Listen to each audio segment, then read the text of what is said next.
உலகில் வாழும் spiritual tax Tamil நேயர்களுக்கு அன்பு வணக்கம். நான் ஜோதிடர் குரு வரதராஜ பெருமாள். நம்ம இந்த காணொலியில் என்ன பார்க்க போகிறோம் அப்படின்னு பார்த்தீங்கன்னா, 2026ஆம் ஆண்டு பிப்ரவரி மாதம்.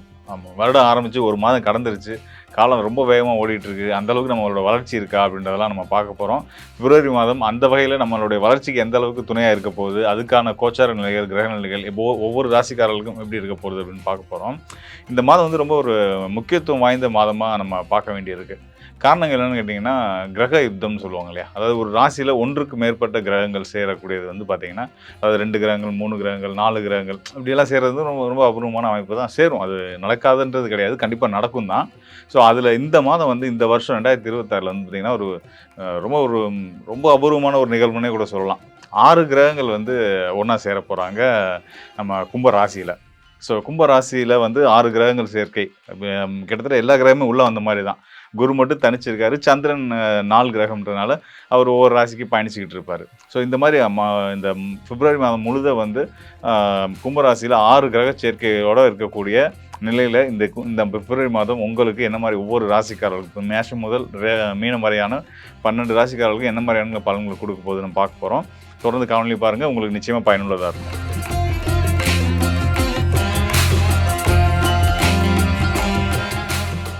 நல்லவனுக்கு நல்லவன், கெட்டவனுக்கு கெட்டவன் வாழக்கூடிய கன்னி ராசிக்காரர்கள் உங்களுக்கு இந்த பிப்ரவரி மாதம் எப்படியான பலனை கொடுக்க போகுதுன்னு நம்ம பார்க்க போகிறோம். இந்த பிப்ரவரி மாதம் நல்ல மாற்றங்கள், நிறைய நல்ல மாற்றங்களை உங்கள் வாழ்க்கையில் செய்ய போகுது அப்படின்றதுல எல்லளவும் சந்தேகம் கிடையாது.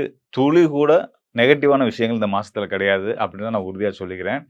அதுக்கான காரணங்கள் நான் சொல்கிறேன். உங்களுடைய தொழில் சார்ந்த முயற்சிகள், சுப காரியங்கள், வீடு கட்டுறது, கல்யாணம் பண்ணுறது, இந்த மாதிரியான நல்ல முயற்சிகள், புது தொழில் துவங்குறது, புது வேலைக்கு போகிறது, இதுக்கான முயற்சிகள், வாய்ப்புகள் இதெல்லாம் தேடிட்டு இருக்கவங்களுக்கு இந்த மாதம் இதெல்லாம் கைகூடி வரும். கண்டிப்பான முறையில் உங்களால் ஒரு விஷயம் சாதிக்கப்பட்டுச்சு அப்படின்னு சொல்லி நான் இதை செஞ்சேன் அப்படின்னு நீங்கள் பெருமையாக சொல்லிக்கிற அளவுக்கு பல விஷயங்களை இந்த மாதம் வந்து உங்களுக்கு கொடுக்க காத்திருக்கு. எந்த வகையில் எதனால் இதெல்லாம் நடக்க இருக்குது அப்படின்னு பார்த்தீங்க அப்படின்னா வந்து, மாத ஆரம்பத்திலே ஒரு நல்ல விஷயம், நல்ல செய்தி உங்களுக்கு வந்து கண்டிப்பான முறையில் வரும். என்ன அப்படின்னு பார்த்தீங்கன்னா, உங்களுடைய ராசிநாதன் புதன், அவர் தான் வந்து தொழில் ஸ்தானத்துக்கும் அதிபதி. அவர் இப்போ எங்கே இருக்கார் அப்படின்னா, மகர ராசியில், அதாவது உங்கள் ராசிக்கு 5ஆம் இடமான யோக ஸ்தானத்தில் இருந்துகிட்டு இருக்காரு. இந்த யோக ஸ்தானத்தில் இருந்துட்டு இருக்கக்கூடிய உங்களுடைய ராசிநாதன் தொழில்காரகனான புதன் 6ஆம் இடத்துக்கு போகிறார். 6ஆம் இடம் மறைவு ஸ்தானமாச்சு. மறைவு ஸ்தானத்தில் போனால் நமக்கு எப்படி நல்ல செய்தி வரும் வாரத்தில் அப்படின்னு கேட்குறீங்க இல்லையா? அதுக்கான காரணங்களை சொல்கிறேன். அங்கே 6ஆம் இடத்துல ஏற்கனவே வாக்கிய கணிதப்படி வந்து நம்ம சனி பகவான் அங்கே தான் இருக்கார், கும்பராசியில் இருக்கார். அவரோட ராகுவும் சேர்ந்து இருக்கார். ஸோ ராகு, சனி, புதன் இவங்க 3 பேருமா சேரும்போது வந்து என்ன ஆகும்னு கேட்டிங்கன்னா, புதனுக்கு ஒரு தனித்துவம் உண்டு ஜோதிடத்தில். அவர் வந்து தனிச்சு இருந்தால் சுபகிரகம், நல்ல கிரகங்களோட சேர்ந்தால் சுபகிரகம். அவர் அசுப கிரகங்களோட சேர்ந்தால் அசுபர் ஆயிடுவார். ஸோ அந்த மாதிரி இப்போ வந்து உங்கள் ராசிநாதன் புதன் எங்கே போய் என்ன பண்ண போகிறாருன்னா, 6ஆம் இடத்துல, உங்கள் ராசிக்கு 6ஆம் இடமான கும்பராசியில் சனி ராகுவோட சேர்ந்து அசுபராக மாற போகிறாரு.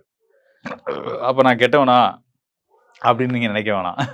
அதான் நான் ஆரம்பத்திலே சொன்னேன், நல்லவனுக்கு நல்லவன், கெட்டவனுக்கு கெட்டவன் நீங்கள்.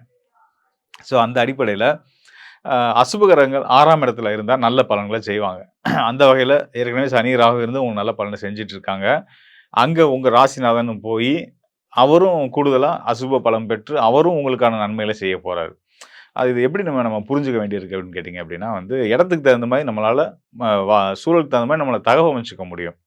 சர்வைவல் ஆஃப் த ஃபிட்டஸ்ட், அதை நல்லா வாழ்க்கையில் அதை வந்து இம்ப்ளிமெண்ட் பண்ணக்கூடிய ஒரு ராசிக்காரர்கள் யாருன்னு கேட்டிங்கன்னா, நம்ம கன்னிராசிக்காரர்களை உறுதியாக சொல்ல முடியும். ஏன்னா உங்களுக்கு தான் அந்த தன்மைகள் உண்டு. ஃப்ளெக்சிபிளாக எந்த இடத்துக்கு தகுந்தமோ அந்த இடத்துக்கு தகுந்த மாதிரி போய்க்கக்கூடியது. ஒருத்தர் இவர்கிட்ட இப்படி தான் நடந்துக்கணும் அப்படின்னா அவரை புரிஞ்சு அவருக்கு ஏற்ற மாதிரி நடந்து அவர் மூலயமா ஆதாயம் அடைகிறது. இவர்கிட்ட இப்படி தான் நடந்துக்கணும் அப்படின்னா அவருக்கு ஏற்ற மாதிரி நடந்து அதன் மூலயமா ஆதாயங்கள் அடையும். இந்த பண்புகள் மிதுனம் அதாவது புதனுடைய ஆதிபத்தியம் பெற்ற மிதுனம் மற்றும் இந்த கன்னி ராசிக்காரர்களுக்கு ரொம்ப சிறப்பாகவே உண்டு. அந்த வகையில் கன்னி ராசிக்காரர்களுக்கு உங்கள் ராசிநாதன் 6ஆம் இடத்துக்கு போகிறது மட்டும் சிறப்பு இல்லை, அங்கே இருக்கக்கூடிய சனி ராகுவோட சேர்றது ஒரு மிகப்பெரிய சிறப்பு. அதையும் தாண்டி இந்த மாதம் வந்து இன்னொரு சில சிறப்புகள் வந்து பிப்ரவரி மாதத்தில் கண்டிப்பான முறையில் இருக்குது. என்னன்னு கேட்டிங்கன்னா, உங்களுடைய வாக்குஸ்தானத்துக்கும் பாக்கியஸ்தானத்துக்கும் அதிபதியான அசுர குருவான முழு சுபகிரகமான சுக்கிரன், அவரும் வந்து உங்களுடைய ராசிநாதனோட சேர்ந்து 6ஆம் இடத்துல வந்து அமர போகிறாரு. அவர் மட்டும் தான் அமர போகிறாங்களா? ஏற்கனவே சனி ராகு, அடுத்து உங்கள் ராசிநாதன் புதன் போகிறாரு. அவருடைய வால் பிடிச்ச மாதிரி சுக்கிரன் போகிறாரு. இவங்க மட்டும்தானா? கிடையாது. இவங்களோட இன்னும் 2 கிரகங்கள் சேர போகிறாங்க. அப்போ 6ஆம் இடத்துல 6 கிரகங்கள் அப்படின்றது ஒரு அற்புதமான ரொம்ப அரிதான ஒரு நிகழ்வு தான். நடக்காத விஷயம் கிடையாது. கண்டிப்பா இதெல்லாம் வந்து ரெகுலரா நடந்துட்டு இருக்கக்கூடியது தான். ஆனா ரொம்ப ரேரா தான் நடக்கும். ரொம்ப அடிக்கடிலாம் நடக்கக்கூடிய ஒரு நிகழ்வு கிடையாது. அப்படி ஒரு அற்புதமான ஒரு காலகட்டத்த நம்ம வாழ்க்கை பயணத்தில நம்ம பார்க்குறோம் அப்படின்றது ஒரு சிறப்பான விஷயம் தான். இதுல 6ஆம் இடத்துல 6 கிரகங்கள். 6ஆம் இடத்துல 6 கிரகங்கள் மறையிறது அப்படின்றது ஒரு பக்கம் இருந்தாலும், 6ஆம் இடத்துல அசுப கிரகங்கள் நிக்கிறது, அ உள்ளபடியே சிறந்த ராஜயோகம் அப்படின்றது ஜோதிட விதி.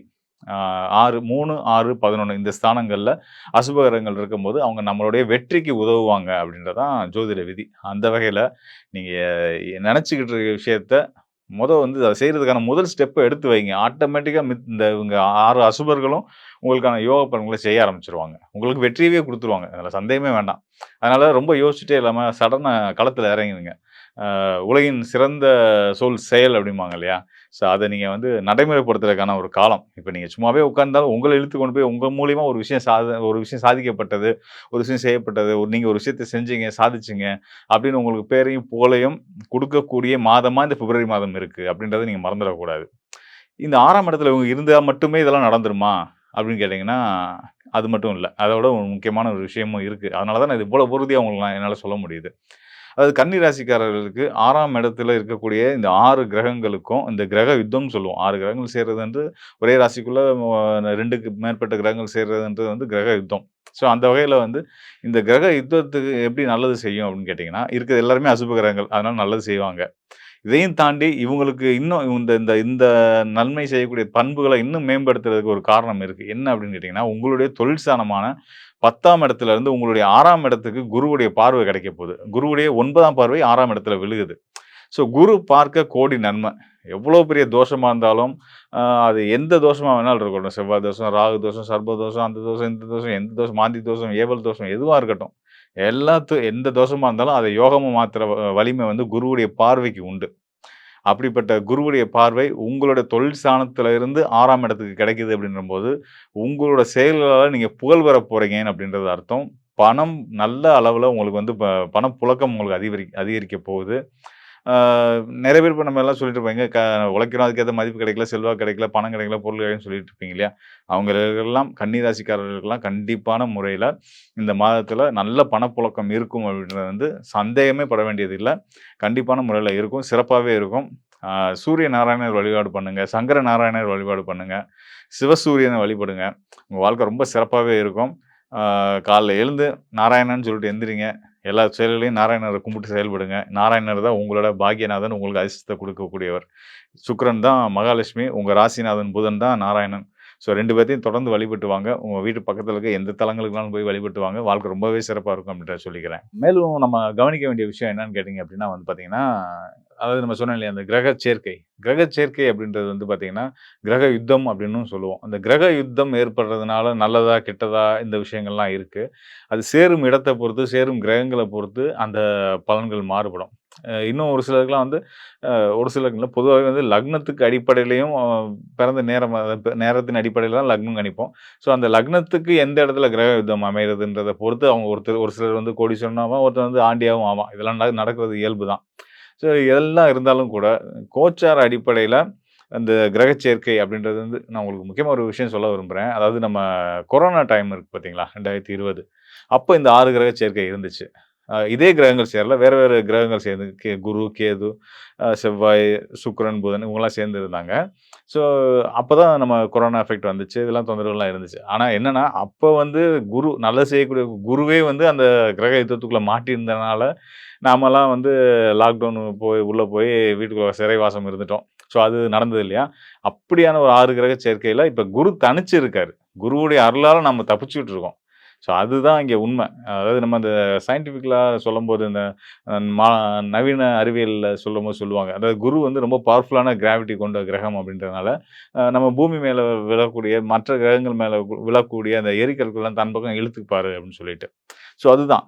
நம்ம மேல விழக்கூடிய நமக்கு நடக்க இருக்கக்கூடிய சங்கடங்கள, த தொ துன்பங்கள் எல்லாத்தையுமே குரு பார்வைன்னு நம்ம சொல்றோம் இல்லையா ஜோதிடத்துல. அதுதான். அந்த குருவுடைய அனுகூலம் கிடைக்கிறதுனால, அதெல்லாம் நமக்கு நடக்காம தவிர்க்கப்படுது.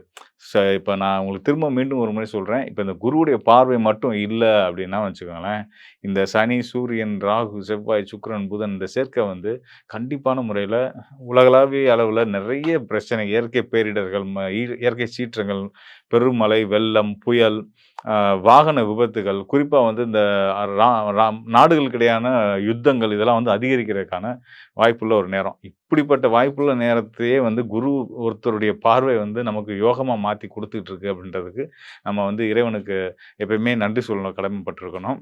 இதே மாரி இனி வர்ற காலமும் எல்லாருக்கும் எல்லாமும் நல்லபடியா இருக்கணும்னு ஒவ்வொருத்தரும் வேண்டிக்கிறது ரொம்ப சிறப்பான ஒரு விஷயமா இருக்கும். இந்த வகையில வந்து பார்த்தீங்கன்னா, குரு வந்து ஒரு சிறப்பான ரோல் எடுத்து நம்மளெல்லாம் காத்துட்டு இருக்காரு.